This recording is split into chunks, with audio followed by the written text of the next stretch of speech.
won't spend too much time wedging. I'll do a couple of wedges. So here you see me coning and centering. One method I use is using my right hand from my 2 o'clock, guiding it towards my 7 o'clock for coning. And for centering, I use my left hand at 7 o'clock going to 2 o'clock. I apply a little bit of water once it's centered, and I use 2 thumbs to open. There you see my hands cuffed at the bottom to prevent the clay from loosely moving. Next, I take my index finger from my right hand and use my left hand to kind of push it up where you can see a little bit of lift. Followed by that, I do a knuckle pull.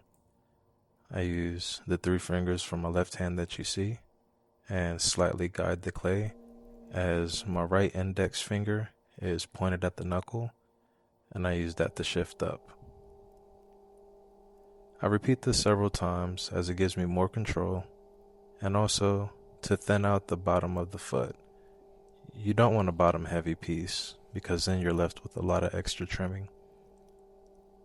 After each pull, I compress the rim and I give it a little bit of a collar.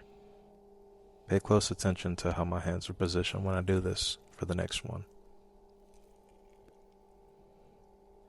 Floor compressions are very important too. You want to make sure you compress the floor as often as you can so that you prevent an S-crack from happening. This is usually a ceramicist's nightmare. From there, I'll take my extended wooden rib, place it in a firm position, and I do my pulls also this way. This time instead, I use my left interior hand to push towards the wooden rib. And here comes another collaring. Floor compressions are important because they prevent the clay from looping at the top, warping, and also it helps you recenter your piece too. Sometimes it gets a little wobbly when you have movement going on.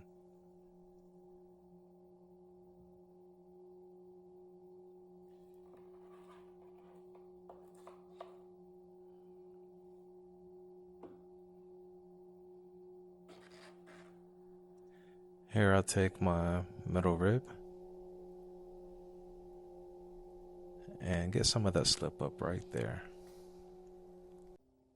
And then do another slight pull from the collar. This time it's not going to be the same knuckle pull. I'm going to use my index finger and the tips of my other fingers. After this, you know I got to hit another finger compression with the clay.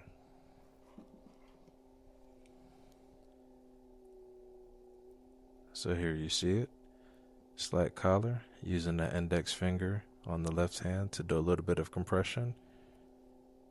And you see the clay is more centered and controlled. Let me get a little bit more. Come here, come here, come here. Give me some of that. And voila.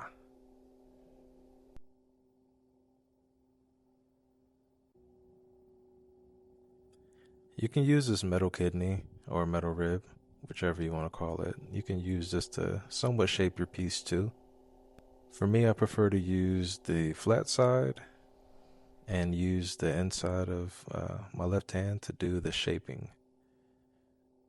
And as I said earlier, every pull, every contortion of the clay is followed by compressing the rim and then a slow pull. When pulling, you want to make sure that your hand speed matches the speed of the wheel. Otherwise, you get inconsistencies in the wall thickness, as well as giving yourself a reason to pull out your needle to cut off that extra clay. Paying close attention. You want to be gentle, not too firm. And then, I got to throw some type of design in there. Slow and steady gets the job done. And here we are finishing the piece. Go ahead and cut it off the bat with the wire tool. And then voila.